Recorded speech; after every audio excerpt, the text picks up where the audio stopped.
Software engineering के अंदर आज का हमारा टॉपिक है सॉफ्टवेयर टेस्टिंग। तो सबसे पहले हमें समझना चाहिए सॉफ्टवेयर टेस्टिंग क्या होती है। तो सॉफ्टवेयर टेस्टिंग से हम अपने सॉफ्टवेयर को टेस्ट करते हैं। पहला पॉइंट आप बता सकते हो कि फिर हम अपने सॉफ्टवेयर को टेस्ट करते हैं एंड सॉफ्टवेयर को टेस्ट करने के बाद हम अपने सॉफ्टवेयर की क्वालिटी एंड उसकी रिलायबिलिटी हम ये दोनों चीज चेक करते हैं अपने सॉफ्टवेयर टेस्टिंग से। सो अपने सॉफ्टवेयर की क्वालिटी कैसी है एंड अपना सॉफ्टवेयर कितना रिलायबल है ये हम चेक करते हैं सॉफ्टवेयर टेस्टिंग से। एंड ये प्रोसेस जो है सॉफ्टवेयर टेस्टिंग का जो प्रोसेस है ये अपने चाहे डेवलपर हो गए या टेस्टर, इन दोनों के लिए प्रोसेस बहुत ज्यादा जरूरी होता है। For developer and tester generally इसको जो है सॉफ्टवेयर टेस्टिंग का प्रोसेस फॉलो करते हैं। जनरली अपने सॉफ्टवेयर टेस्टिंग दो टाइप की होती है। सबसे पहले टाइप की अपने सॉफ्टवेयर टेस्टिंग होती है जिसको हम लोग बोलते हैं मैनुअल टेस्टिंग।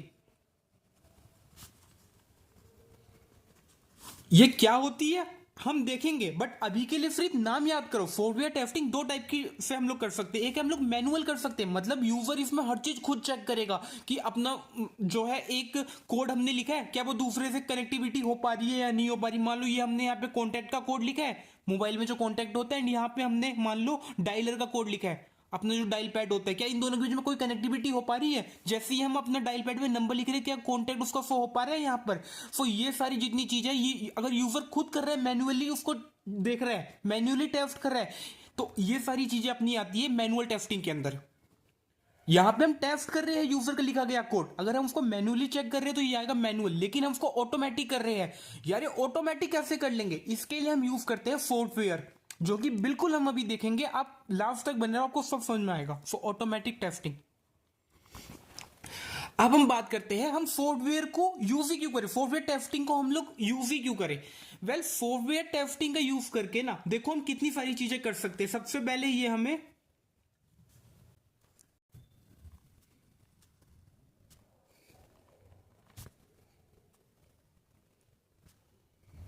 सॉफ्टवेयर टेस्टिंग का यूज करके हम इतनी सारी चीजें कर सकते हैं। हमें बग डिटेक्ट करता है, हमारे लिए कॉस्ट इफेक्टिव होता है, एश्योरेंस प्रोवाइड करता है, कस्टमर सेटिस्फेक्शन, सिक्योरिटी, रिलायबिलिटी, तो बहुत सारी चीजें हमें प्रोवाइड करता है। लेकिन ये किताबी डेफिनेशन की वजह से सही है, लेकिन इसको आप कैसे समझोगे। देखो सॉफ्टवेयर टेस्टिंग का यूज करके आप ये जो वर्ड है कॉस्ट इफेक्टिव, चलो आप पहले इस पे फोकस करते हैं। सो कॉस्ट इफेक्टिव का मतलब ये हमें पैसे बचाने में मदद करेगा। कैसे, देखो जो सॉफ्टवेयर टेस्टिंग होती है अपनी, ये हमें अर्ली स्टेज पे, मतलब कि अगर हम अपना पहले स्टेज में या भी है तो पहले स्टेज में हम यहां पर हम अपना पहले स्टेज में ही बग वगैरह फाइंड कर सकते हैं। अर्ली स्टेज पे हम यहाँ पे बग हो गया, एरर हो गया, हम अर्ली स्टेज पे उसको फाइंड कर सकते हैं। अगर कोई चीज हमने अर्ली स्टेज में यहाँ पे फाइंड कर ली तो हमें मतलब कि बाद में जाके, मतलब अगर बाद में ये बग आता है ना, तो देखो एक बग आपके स्टार्टिंग में आ रहा है, इसको सोल्व करना बहुत ज्यादा इजी है, लेकिन ये बग आपकी पूरी एप्लीकेशन तैयार होगी, उसके बाद ये बग आ रहा है यहाँ पर, तो इसको सोल्व कर पाना बहुत मुश्किल होगा। आपने यहाँ पर मान लो एक बग सही किया, अब दूसरे कंपोनेंट इसकी वजह से इफेक्टेड हो जाएंगे। सो एक बग की वजह से बाकी कंपोनेंट यहाँ पे इफेक्ट हो सकती है।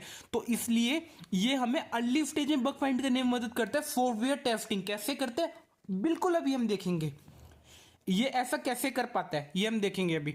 सो पहले कि हमें अर्ली स्टेज में बग फाइंड करने में मदद करता है, दूसरे की हमें सिक्योरिटी भी प्रोवाइड करता है। सिक्योरिटी भी कि अपना जो हमने सिक्योरिटी टेस्टिंग भी हमें प्रोवाइड करता है कि अपनी वो सिक्योर है या नहीं है, हम देखेंगे सब कुछ। एंड दूसरे की हमें प्रोडक्ट की क्वालिटी एश्योर करता है। प्रोडक्ट की क्वालिटी का मतलब हुआ कि यूजर की जो एंड नीड है, कि यूजर की जो नीड है, यूजर नीड कि वो सेटिस्फाइड हुई या नहीं हुई, तो ये हम यहां पर प्रोडक्ट क्वालिटी के थ्रू ये अपना जो सॉफ्टवेयर टेस्टिंग है उसको ये इंश्योर करता है। तो ये तो हुए उसकी कुछ कैरेक्टरिस्टिक। अब हम डायरेक्ट जंप करते हैं सॉफ्टवेयर टेस्टिंग हम लोग करते कैसे है।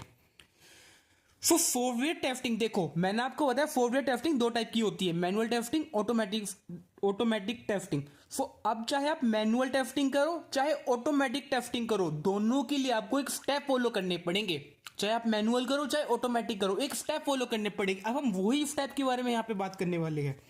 तो देखो सबसे पहला अपने स्टेप होता है ना, मैं यहाँ पे लिख देता हूँ step of software testing. Software testing दो टाइप की होती है, ऑटोमेटिक और मैनुअल। अब मैं इन दोनों के लिए स्टेप क्या होते हैं वो देखो। देखो मैनुअल मतलब क्या होता है, यूजर खुद कर रहा है, अपने हाथों से उसको कर रहा है, यूजर अपने हाथों से उसको कर रहा है। एंड ऑटोमेटिक मतलब किसी मशीन के द्वारा वो कर रहा होगा, मतलब कोई बोट होगा, मशीन होगी, कोई सॉफ्टवेयर होगा, उसके थ्रू वो कर रहा होगा। हम देखेंगे कितने टाइप के होते हैं, कौन कौन से सॉफ्टवेयर होते हैं। अभी के लिए चिल डाउन। सो अब हम बोलेंगे स्टेप और फॉरवर्ड अपने कितने टाइप के स्टेप होते हैं। तो जनरली ये 4 टाइप के अपने होते हैं। देखो किसी बुक में आपको 5 भी मिल जाएगा, किसी बुक में आपको 6, लेकिन मेन अपने पास जो होते हैं ना वो 4 टाइप के होते हैं। सबसे पहले अपने पास टाइप होता है जिसको हम लोग बोलते हैं यूनिट टेस्टिंग। कि चाहे आप मैनुअल करो चाहे आप ऑटोमेटिक करो, पहले स्टेप आपका हमेशा होगा कि आप यूनिट टेस्टिंग करोगे। क्या होता है बिल्कुल देखेंगे अभी। दूसरा टाइप का अपने पास होता है इंटीग्रेशन टेस्टिंग। तीसरे टाइप का अपने पास होता है जिसको हम लोग बोलते हैं सिस्टम टेस्टिंग। एंड लास्ट वाला अपने पास होता है एक्सेप्टेंस टेस्टिंग। सो ये 4 टाइप के अपने पास जो है स्टेप होते हैं सॉफ्टवेयर टेस्टिंग के। लाइक 2 टाइप के तो ये होते हैं, बट उसमें स्टेप चाहे आप मैनुअल करो चाहे ऑटोमेटिक, आपको यही स्टेप फॉलो करने पड़ेंगे। पहले आप ये करोगे, फिर आप ये करोगे, फिर आप ये करोगे, फिर आप ये करोगे। सो जनरली यूनिट टेस्टिंग जो होती है ना, इसको जनरली करता है अपने पास अपना डेवलपर।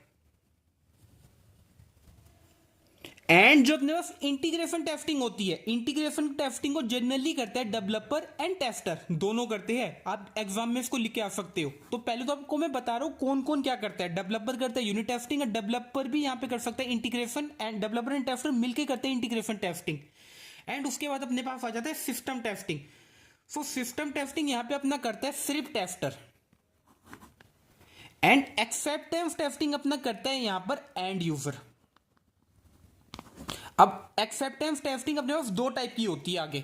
एक को हम लोग बोलते हैं अल्फा, एक को बोलते हैं बीटा। क्या होता है देखेंगे यार। एक पॉइंट और हम लोग बहुत जरूरी पॉइंट यहां पे बता सकते हैं कि सॉफ्टवेयर टेस्टिंग, ये 2 पॉइंट तो हमने बताया, ये सब करते। एक पॉइंट और कि ये हमें वेरिफिकेशन एंड वैलिडेशन में मदद करता है।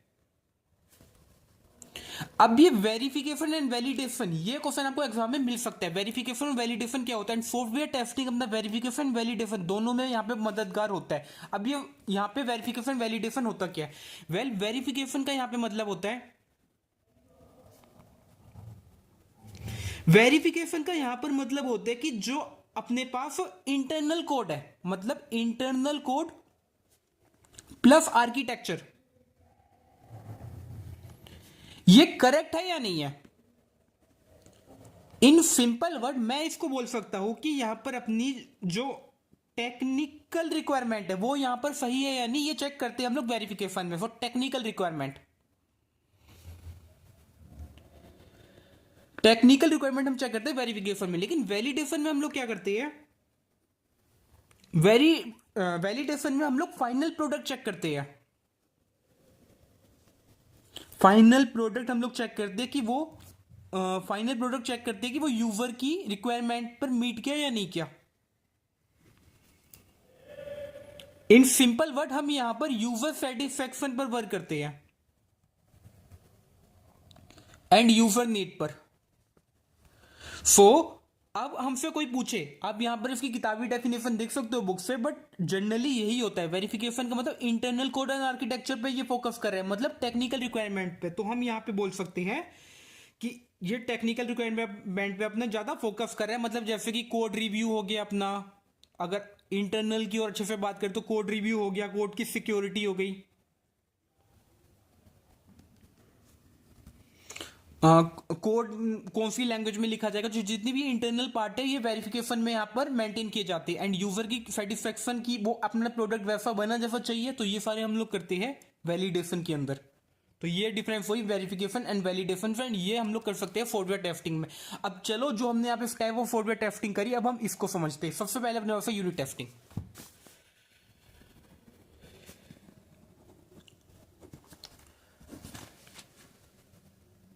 देखो चारों टाइप की टेस्टिंग हम लोग प्रैक्टिकली समझने वाले हैं। तो देखो जैसे यूनिट टेस्टिंग है ना, यूनिट टेस्टिंग अपने पास एक यहाँ पर मॉड्यूल है। मान लो एक फोन का मॉड्यूल है, तो ये हमने फोन का मॉड्यूल बनाया, ये हमने एक और मॉड्यूल बनाया।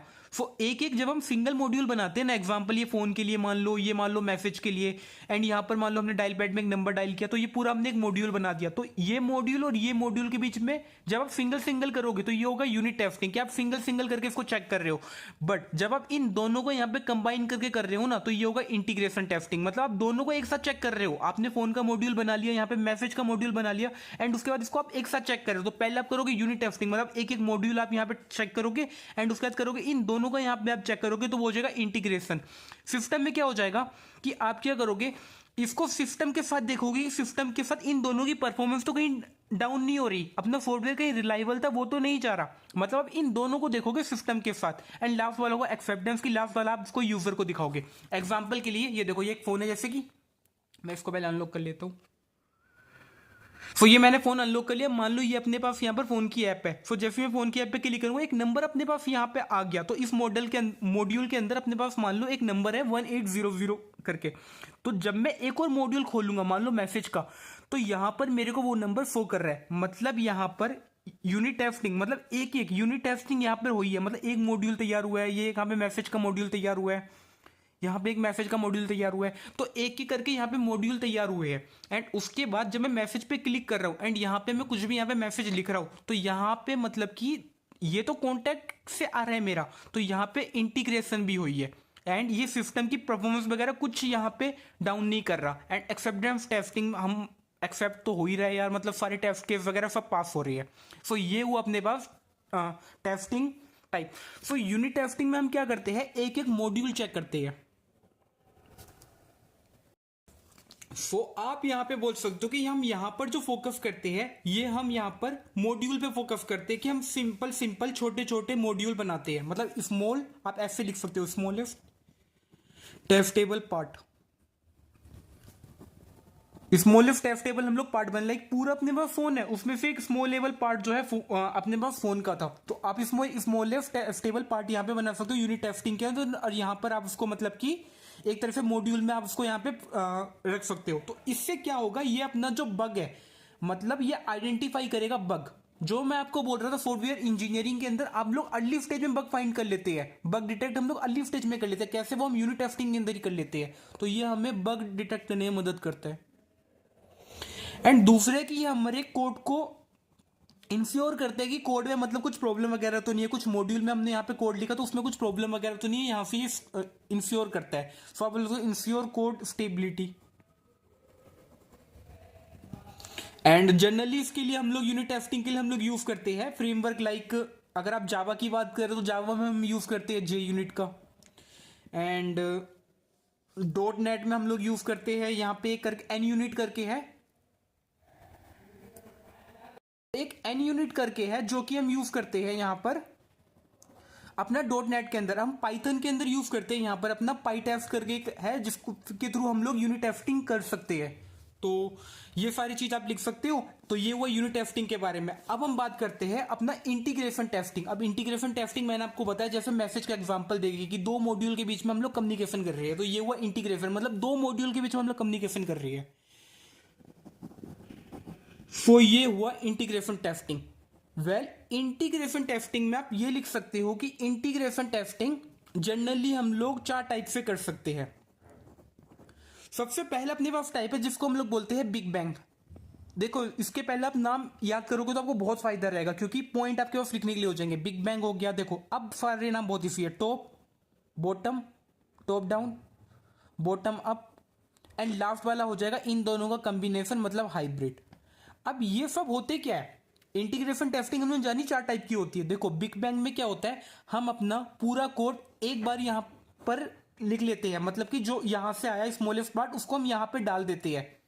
हमने ये सारा यहाँ पे जो यूनिट टेस्टिंग है वो डाल दिया, एंड उसके बाद हम इस पूरे को एक साथ चेक कर रहे हैं, मतलब पूरे को एक साथ चेक कर रहे हैं। ये हुआ बिग बैंग। तो बिग बैंग में हम क्या करते हैं, सबको एक साथ चेक करते हैं।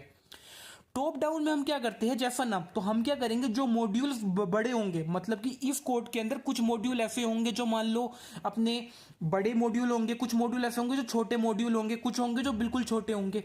तो टॉप डाउन में हम क्या करेंगे, पहले टॉप वाले मॉड्यूल को करेंगे, मतलब पहले बड़े मॉड्यूल को हम लोग चेक करेंगे, फिर हम छोटे मॉड्यूल को चेक करेंगे। तो टॉप डाउन में हम लोग ऐसे करेंगे।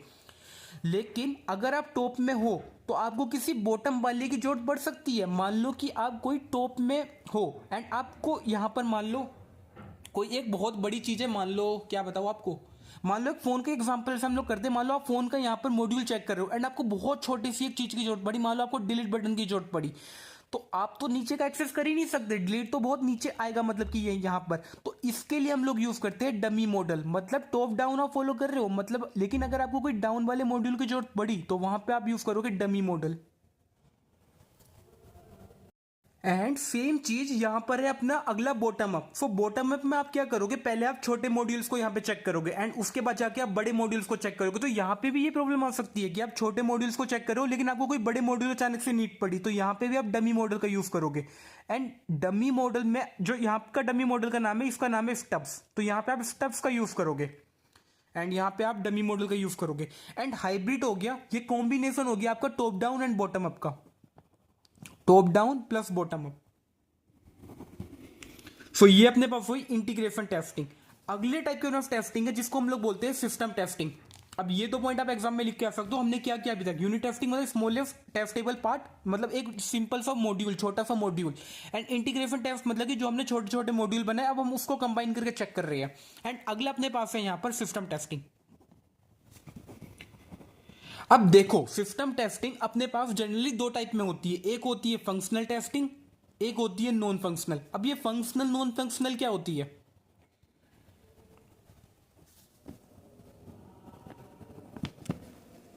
तो यहां से यार मेरी वीडियो ग्लिच हो गई थी तो मेरे को यहाँ पर दोबारा से रिकॉर्ड करना पड़ रही है पूरा।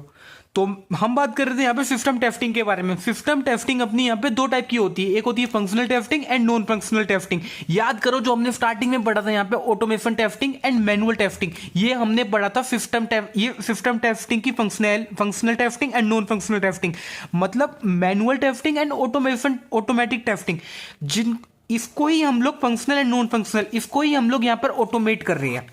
मतलब अगर आप पूछ रहे हो कोई कि सॉफ्टवेयर टेस्टिंग अपनी दो टाइप की जो होती है, manual testing and automation testing. Manual testing तो ह्यूमन कर लेगा, इसमें तो कोई नीड ही नहीं, बट ऑटोमेशन टेस्टिंग ये जो हम कर रहे हैं ना, ये हम इसी के लिए कर रहे हैं, functional testing and non functional testing के लिए, जो हम सॉफ्टवेयर एंड टूल्स यूज कर रहे हैं। तो सबसे पहले हम बात करते हैं अपनी फंक्शनल टेस्टिंग क्या होती है। फंक्शनल टेस्टिंग के अंदर हम लोग कोड की यहाँ पे फंक्शनैलिटी को चेक करती है।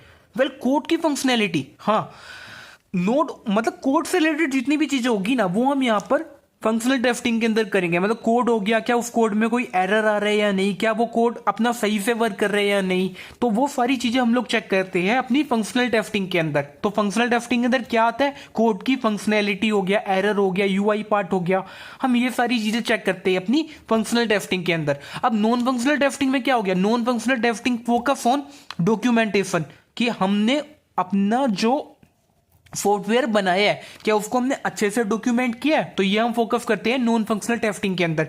क्या उसके इंस्टॉलेशन के स्टेप इजी है या नहीं है, ये हम फोकस करते हैं यहाँ पर नॉन फंक्शनल टेस्टिंग के अंदर। अगले की अपनी परफॉर्मेंस अच्छी है या नहीं है, उसके लिए हम कुछ ऑटोमेशन टूल भी यूज कर सकते हैं। ऑटोमेशन टूल हम इन दोनों के लिए यूज कर सकते हैं। एंड नॉन फंक्शनल में एक और है परफॉर्मेंस, अगले की हमें सिक्योरिटी भी प्रोवाइड करता है। नॉन फंक्शनल इसमें हम सिक्योरिटी भी चेक कर सकती है टेस्टिंग। अगले की यहाँ पे हम रिलायबिलिटी भी टेस्ट करते हैं कि अपना सॉफ्टवेयर कितना रिलायबल है, अलग अलग इन्वायरमेंट पे कैसा बिहेव कर रहा है। सो फंक्शनल टेस्टिंग में क्या करते हैं हम लोग, ओनली कोड हो गया या कोड से रिलेटेड जितनी भी चीजें होगी लाइक एरर, यूआई पार्ट, वो हम यहाँ पर देखते हैं।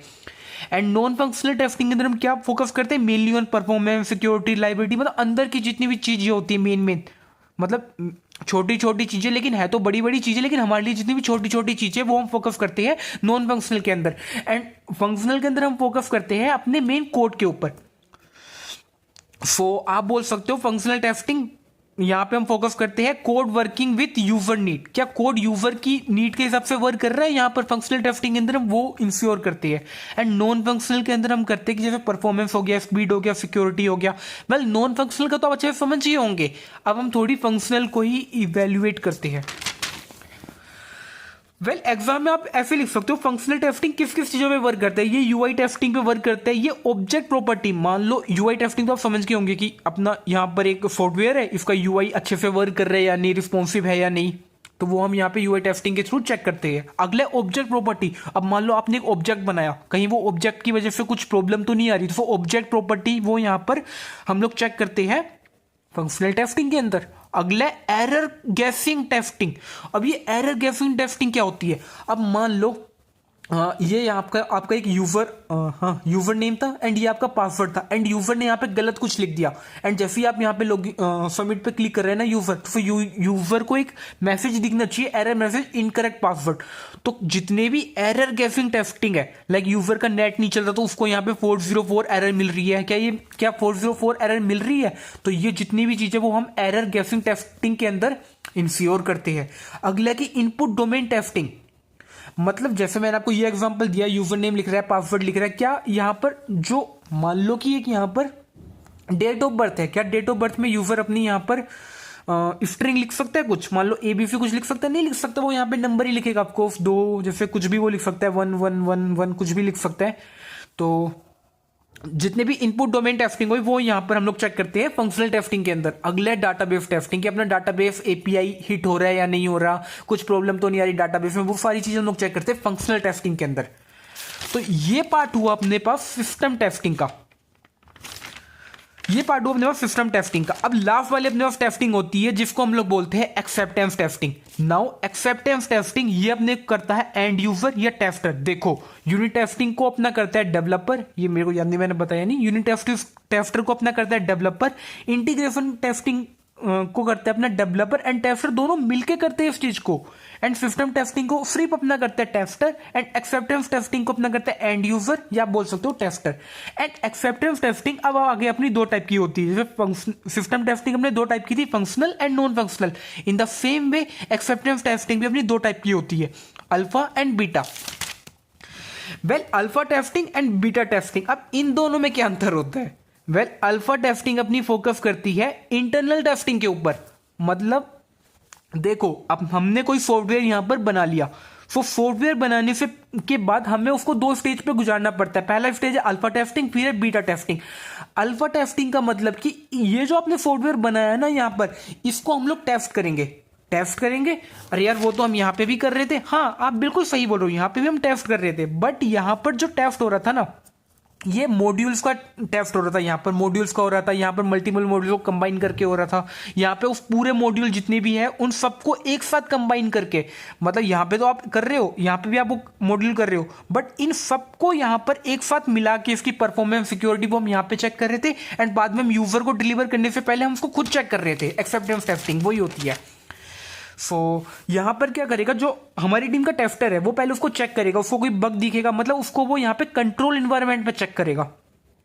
अल्फा टेस्टिंग कंट्रोल इन्वायरमेंट के अंदर वो उसको चेक करेगा।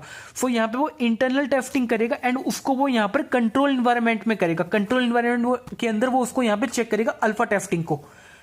सो अगर मान लो यहां पर कोई बग आया तो वो यहां पे फिक्स कर देगा बग, मान लो कुछ भी बग आया। लेकिन अगर वो बग यहां पर मान लो किसी वजह से बग मिस हो गया, मतलब फाइंड ही नहीं कर पाया, तो अगला अपने पास होता है बीटा। सो पहले अपने पास कोई भी सॉफ्टवेयर जाता है अल्फा टेस्टिंग के अंदर एंड अल्फा टेस्टिंग के अंदर अगर कोई एरर नहीं मिला तो फिर वो जाएगा यहां पर अपने पास, मैं थोड़ी सी लाइट ऑन कर लेता हूं, बीटा टेस्टिंग के अंदर। एंड बीटा टेस्टिंग के हम लोग यहां पर एंड यूजर को वो डायरेक्ट दे देते हैं ऐप जो हमने सॉफ्टवेयर बनाया। मैं लाइट बंदी कर देता हूँ यार, जो हमने यहाँ पर ऐप बनाया वो हम डायरेक्ट एंड यूजर को यहाँ पर दे देते हैं एंड उसको एंड यूजर वो अपने टेस्ट इन्वायरमेंट पे, मतलब कि अपनी आप बोल सकते हो आप एक तरह का एंड यूजर हो एंड आप अपने फोन पे उसको चेक कर रहे हो एंड अगर आपको कोई बग मिला तो आप उस बग को यहाँ पे रिपोर्ट कर सकते हो या उस बग की यहाँ पे फीडबैक दे सकते हो। सो कोई भी अगर आज के बाद कोई भी अगर आपको सॉफ्टवेयर बीटा स्टेज पे दिखे, मतलब अल्फा स्टेज, मतलब जो टीम वाले हैं डेवलपर की टीम वाले हैं उन्होंने तो उसको यहाँ पे टेस्ट कर लिया, टेस्टर्स ने तो यहाँ पे उसको टेस्ट कर लिया, अब वो कुछ गिने चुने यूजर को दे रहे हैं अपना लाइव सॉफ्टवेयर लाइव करने से पहले कि अगर कुछ एरर है तो प्लीज यार हमें बताओ क्या एरर है, हम उसको फिक्स कर देंगे यहाँ पर। तो यहाँ पर फीडबैक एंड बग के साथ बीटा टेस्टिंग अपनी एंड हो जाती है एंड उसके बाद हम अपना सॉफ्टवेयर दे देते हैं यूजर को। जनरली अपने पास जो टेस्टिंग मेथड होते हैं ये 3 टाइप के होते हैं। अब ये टेस्टिंग मेथड कहां से आ गया, इतने सारे मेथड आप सोचोगे। अभी तक हमने क्या किया, सॉफ्टवेयर टेस्टिंग 2 टाइप की होती है, ऑटोमेटिक एंड मैनुअल, जो कि हम फंक्शनल एंड नॉन फंक्शनल के लिए जनरली पढ़ते हैं। ये ऑटोमेशन वाला एंड मैनुअल टेस्टिंग में यूजर हर चीज अपने हाथों से कर रहा है, वो यूनिट टेस्टिंग पहले कर रहा है, इंटीग्रेशन उसके बाद कर रहा है, सिस्टम उसके बाद कर रहा है, एंड एक्सेप्टेंस बात कर रहा है, लेकिन स्टेप वो यही फॉलो करेगा, चाहे वो मैनुअल टेस्टिंग करे चाहे ऑटोमेशन। पहले यूनिट टेस्टिंग होगी, फिर इंटीग्रेशन, फिर सिस्टम एंड फिर एक्सेप्टेंस। तो जनरली जो टेस्टिंग के मेथड होते हैं, देखो ये जो हमने पढ़ा था ये उसके टाइप पढ़े थे, ये इतने टाइप के होते हैं। एंड ये हमने पढ़ा था सिस्टम टेस्टिंग के बारे में, ये वाली जो बीच वाली टेस्टिंग है इतने टाइप के होते हैं। एंड ये हमने पढ़ा था जनरली हम लोग 2 टाइप में क्लासीफाई कर सकते हैं। बट जो टेस्टिंग मेथड होते हैं जनरली 3 टाइप के टेस्टिंग मेथड होती है। सबसे पहले होता है ब्लैक बॉक्स, फिर होता है white box, and last one होता है ग्रे बॉक्स। तो ब्लैक बॉक्स टेस्टिंग के अंदर क्या होता है, हम सॉफ्टवेयर की functionality plus output test check करते हैं, या एकदम सिंपल वर्ड में बोल सकते हो, यहां पे हम input plus accepted output check करते हैं कि अगर यूजर ने इनपुट दिया क्या वो हमारे एक्सपेक्टेड आउटपुट के हिसाब से आ रहा है या नहीं आ रहा, वो हम चीज चेक करते हैं। यहां पर हम इंटरनल वर्किंग कोड की चेक नहीं करते, यहां पे हम सिर्फ, हमें इस चीज से मतलब है क्या यूजर ने जो इनपुट दिया क्या उसके हिसाब से आउटपुट आ रहा है या नहीं आ रहा। टू बी मोर प्रिसाइज, अगर यहां पर अपने पास एक लॉगिन पेज है एंड यहां पे यूजर आईडी है, यहां पे पासवर्ड है एंड यहां पे सबमिट का बटन है, तो जैसे यूजर ने सबमिट का बटन दबाया क्या अपने पास सक्सेसफुल का मैसेज आ रहा है या अपने पास यूजर नोट रजिस्टर या इनवैलिड डिटेल ऐसा कुछ आ रहा है, हमें सिर्फ उस चीज से मतलब है, इंटरनल कोड से हमें कोई मतलब नहीं है यहां पे। सो ब्लैक बॉक्स टेस्टर क्या करता है, ये क्या टेस्ट करता है, ये अपने सिर्फ इनपुट एंड एक्सपेक्टेड आउटपुट इन चीजों को चेक करते हैं। अगले टाइप का अपने पास आता है व्हाइट बॉक्स टेस्टिंग। सो व्हाइट बॉक्स टेस्टिंग क्या करता है, ये इंटरनल कोड को चेक करता है, मतलब इंटरनल कोड में कोई बग है उसको चेक करेगा। बेसिकली ये चेक करता है ना, अगर to be more technical term आप इसको लिख सकते हो, internal logic and code structure को चेक करता है। इसका एग्जांपल आप दे सकते हो, मान लो आप एक फोर्टिंग एल्गोरिथम परफॉर्म कर रहे हो, आप एक फोर्टिंग एल्गोरिथम यहां पे परफॉर्म कर रहे हो एंड आपको देखना है कि अपना डाटा किस हिसाब से फ्लो कर रहा है या किस हिसाब से डाटा की मैनेजमेंट हो रही है। तो वो सारा मतलब जितने भी आप बोल सकते हो कोड का इंटरनल लॉजिक एंड कोड का स्ट्रक्चर होगा वो सारा अपना व्हाइट बॉक्स टेस्टिंग मैनेज करेगी। अगला होता है grey box testing. Grey box testing ऐसे बंदे होते हैं जो कि अपना ब्लैक बॉक्स भी कर लेते हैं एंड व्हाइट बॉक्स भी कर लेते हैं, दोनों की उन्हें पार्शियल नॉलेज है आप कह सकते हो। ऐसे बंदे बहुत ज्यादा यूजफुल होते हैं जब हम यहाँ पे फ्रंट एंड बैक एंड दोनों चीज कर रहे होते हैं, उन्हें फ्रंट एंड की भी थोड़ी नॉलेज होती है, बैक एंड की भी थोड़ी नॉलेज होती है।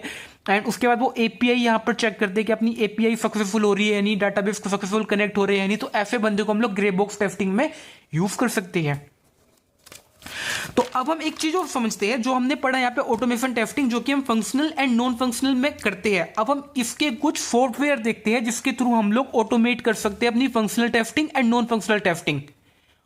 हम सॉफ्टवेयर के थ्रू, आप समझ पा रहे हो, हम सॉफ्टवेयर के थ्रू ये पूरी फंक्शनल टेस्टिंग, कोड की फंक्शनैलिटी, और हमने क्या क्या पढ़ा यहाँ पर, UI testing, object, error, input, database, ये सारी चीज हम ऑटोमेट कर सकते हैं। ये जितनी चीजें थी ना पहले, ये सारी चीज मैनुअल होती थी, लेकिन बाद में मशीन ने इन सब की जॉब खा ली। एंड बाकी अपने पास नॉन फंक्शनल टेस्टिंग, इसको भी हम लोग ऑटोमेट कर सकते हैं। ये सारी चीजें पहले मैनुअल होती थी एंड इसको भी हम लोग ऑटोमेट कर सकते हैं। ऑटोमेट करने का सॉफ्टवेयर सुनो, ऑटोमेट टेस्टिंग के अपने पास सॉफ्टवेयर है। सबसे पहले हम लोग ऑटोमेट टेस्टिंग, जे यूनिट हो गया, टेस्ट एनसी हो गया, इसको हम लोग यूनिट टेस्टिंग में यूज कर सकते हैं। एंड अगर आप सेलिलियम की बात करो, सेलिलियम को हम लोग यूज करते हैं, इसकी बहुत सारे रोल्स भी निकलते हैं लाइक सेलिलियम टेस्टिंग। जब भी सेलिलियम टेस्टिंग बात हो मतलब कि वेब की यूआई पे बात करी गई है, सेलिलियम से हम लोग वेब की यूआई पे टैग कर, सेलिलियम आपका मोस्टली लिखा जाता है जावा के अंदर, तो सेलिलियम के थ्रू हम लोग वेब की यूआई टेस्टिंग करते हैं। अगला अपने पास है साइरस। सो साइरस के थ्रू हम लोग यहाँ पर वेब एप्लीकेशन को टेस्ट कर सकते हैं। वेब एप्लीकेशन, आप समझ रहे हो, वेब की पूरी एप्लीकेशन को हम लोग टेस्ट करते हैं साइरस के थ्रू। अगला अपने पास है एपिनियम। एपिनियम के थ्रू हम लोग मोबाइल ऐप टेस्टिंग कर सकते हैं। ये ऑटोमेशन टूल आप देख रहे हो कितने सारे होते हैं, ये एक एक टूल मतलब कि पूरी जॉब खा रही है। अगला अपने पास है पोस्टमैन। सो अगर मान लो आपके पास कोई यहाँ पर पोस्टमैन है, मान लो क्रिएट पेशेंट का आपके पास कोई यहां पर एपीआई है, तो क्या वो एपीआई के पोर्ट हिट हो पा रहे हैं, मान लो आपकी क्या अपना वो पोर्ट हिट हो पा रहे हैं या नहीं, मतलब वो आपको रिजल्ट स्टोर कर रहे हैं यानी आपकी एपीआई हिट हो रही है यानी उस पोर्ट पे, तो वो सारी पोस्टमैन मैनेज करता है उस चीजों को। एपीआई जितनी भी टेस्टिंग होती है वो पोस्टमैन के थ्रू हम लोग उसको ऑटोमेट कर सकते हैं। अगला अपने पास होता है कि हम लोग नॉन फंक्शनल को भी यहां पर ऑटोमेट कर सकते हैं।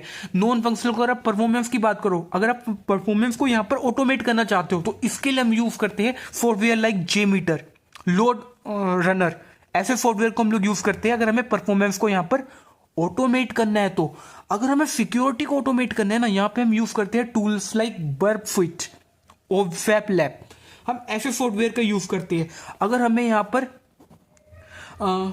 लोड की यहाँ पर टेस्टिंग करनी है तो परफॉर्मेंस यहाँ पे टेस्टिंग और लिख देते तो अच्छा रहता, सिक्योरिटी टेस्टिंग और लिख देते तो अच्छा रहता। लोड टेस्टिंग के लिए हम लोग यूज करते हैं यहाँ पर ब्लेज मीटर का।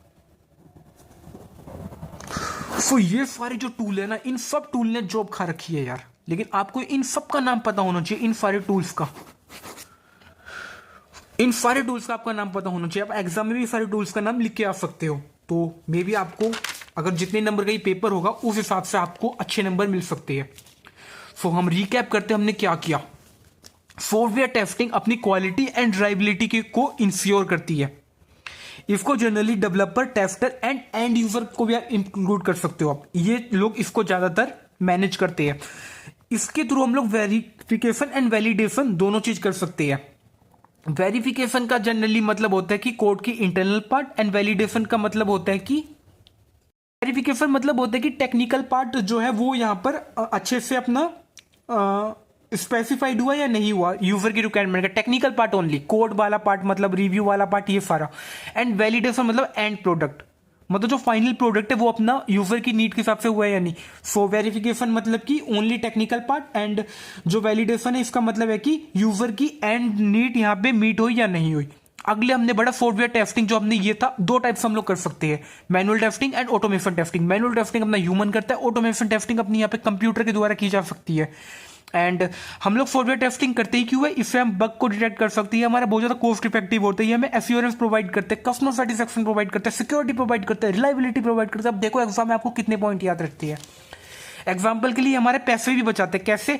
अगर कोई अपने पास एरर है तो उसको वो अर्ली स्टेज में फाइंड कर लेते हैं। अगर कोई एरर आप अर्ली स्टेज में फाइंड करो तो आपका कॉस्ट बच जाएगा वहां पर।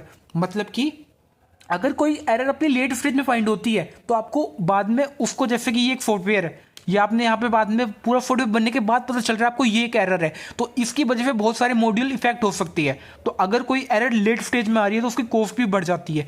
लेकिन अगर कोई आप अर्ली स्टेज में, पहले स्टेज में आपको ये एरर पता चल गई तो आप इसका कॉस्ट बहुत ज़्यादा मिनिमाइज कर सकते हो। एंड ये हमें सिक्योरिटी भी प्रोवाइड करता है, एंड ये हमें प्रोडक्ट क्वालिटी भी इंश्योर करता है। डिस्पाइट इतने सारे एडवांटेज है, इसकी डिसएडवांटेज ये होगी सॉफ्टवेयर टेस्टिंग की, कि सॉफ्टवेयर टेस्टिंग का यूज करके सॉफ्टवेयर टेस्टिंग जो है टाइम टेकिंग प्रोसेस है, मतलब इसमें टाइम बहुत ज्यादा लगता है, लेकिन ये टाइम वर्थ इट है। एंड कॉस्ट ज्यादा लगता है। आप बोल सकते हो कि आपको स्किल लोग चाहिए, मतलब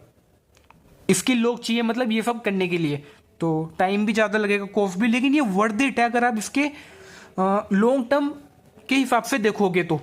लेकिन ये चीज आपको नहीं लिखनी, आपकी सिर्फ नॉलेज के लिए था। अगले की सॉफ्टवेयर टेस्टिंग जनरली, चाहे आपकी ऑटोमेशन टेस्टिंग हो चाहे आपकी मैनुअल टेस्टिंग हो, ये स्टेप फॉलो करती है। पहले unit testing, integration testing, system testing, acceptance testing. Unit testing क्या करेगा, एक एक मॉड्यूल चेक करेगा, एंड जनरली इसको डेवलपर करते हैं। इंटीग्रेशन टेस्टिंग, जो आपने एक एक मॉड्यूल बनाया अब इसको हम कंबाइन कर देंगे एंड इसको यहाँ पे डेवलपर चेक करेगा। सिस्टम टेस्टिंग में क्या होता है कि अपना ये टेस्टर करते हैं, एंड ये जनरली दो टाइप की होती है, functional testing, non functional testing. Functional testing only हमारी कोड से रिलेटेड जितनी भी चीजें हैं, लाइक कोड हो गया, उससे बग हो गया, एरर हो गया, ये सारी चीजें फंक्शनल टेस्टिंग के अंदर आती है। एंड नॉन फंक्शनल के अंदर लाइक परफॉर्मेंस हो गया, स्पीड हो गया, बहुत सारी चीजें आती है। लास्ट वन हो गया एक्सेप्टेंस टेस्टिंग। एक्सेप्टेंस टेस्टिंग अपनी दो टाइप की होती है, alpha testing, beta testing. Alpha testing के अंदर हम लोग इंश्योर करते हैं कि जो टीम का बंदा होता है वो खुद ही उस चीज को चेक करता है, एंड उसको बोलते हैं हम लोग अल्फा टेस्टिंग। उसमें कुछ बग होता है वो खुद फिक्स कर देता है। अगला टाइप का होता है beta testing. Beta testing and user, मतलब हमारे लिए निकाली जाती है, एंड कुछ एरर होता है तो हम यहाँ पर उस एरर को यहाँ पर रिपोर्ट कर देती है, एंड वो लोग यहां पर इसको फिक्स कर देती है। एंड ये वेरिफिकेशन वैलिडेशन के बारे में मैंने आपको बताया था, वही इंटरनल कोड और ये फाइनल प्रोडक्ट कोड पे फोकस करते हैं, वेरिफिकेशन वैलिडेशन फोकस करते हैं अपनी एंड नीड पर। एंड जनरली यूनिट टेस्टिंग का मैंने आपको बताया स्मॉलेस्ट पार्ट होता है, ये आइडेंटिफाई बग करता है। एंड ये सारी हम लोग जावा जे यूनिट, जावा में कर रहे हो तो ये वाला, .NET में कर रहे हो तो ये वाला, पाइथन में कर रहे हो तो ये पाईटेस्ट करके, ये सारे ऑटोमेशन टूल थे ये सारे। एंड अगला टाइप का अपने पास होता है इंटीग्रेशन टेस्टिंग। इंटीग्रेशन टेस्टिंग अपनी जनरली चार टाइप की होती है, big bang, top down, bottom up, hybrid. Big bang में हम क्या करते हैं, ये पूरा जितना भी यूनिट टेस्टिंग का मॉड्यूल था इसको सबको एक जगह रख लेते हैं, सबको एक साथ चेक करते हैं। टॉप डाउन में हम लोग क्या करते हैं यहाँ पर कि पहले हम टॉप से यहाँ पर चेक करेंगे, एंड टॉप के बाद हम बॉटम में जाएंगे। लेकिन अगर टॉप में हम है, अगर हमें किसी बॉटम में यहाँ पर बॉटम वाले की नीड है, तो उसके लिए हम लोग यहाँ पे डमी मॉडल बनाते हैं। बॉटम अप में भी सेम है, लेकिन यहाँ पे हम बॉटम से स्टार्ट करेंगे, मतलब छोटे वाले मॉड्यूल से स्टार्ट करेंगे एंड उसके बाद हम बड़े मॉड्यूल तक यहाँ पे जाएंगे। एंड यहाँ पे अगर हमें कोई यहाँ पे डमी मॉडल की नीड होगी तो उसके लिए हम लोग स्टेप्स का यूज़ करते हैं। एंड हाइब्रिड हो गया, it's a combination of top down and bottom up. अगला हमने बड़ा सिस्टम टेस्टिंग अपनी, ये सेम चीज़ यार दो टाइप की होती है, फंक्शनल एंड नॉन फंक्शनल, जो कि हमने अभी देखा। फंक्शनल अपनी ये सारी चीज़ों पे यहाँ पर होती है। एंड लास्ट पर हमने एक्सेप्टेंस टेस्टिंग, जो कि मैंने आपको बता दिया। एंड लास्ट हमने देखा कौन कौन से अपने पास टूल होते हैं जो इन सारी चीज़ों को ऑटोमेट कर लेते हैं। इतना आप लिखोगे ना एग्जाम में, अच्छे नंबर मिल जाएंगे यार आपको। सो आज के लिए बस इतना ही। आज हमने पढ़ा पूरा type of software testing. I hope आपने कुछ नया सीखा हो। सो आज के लिए बस इतना ही। Thank you.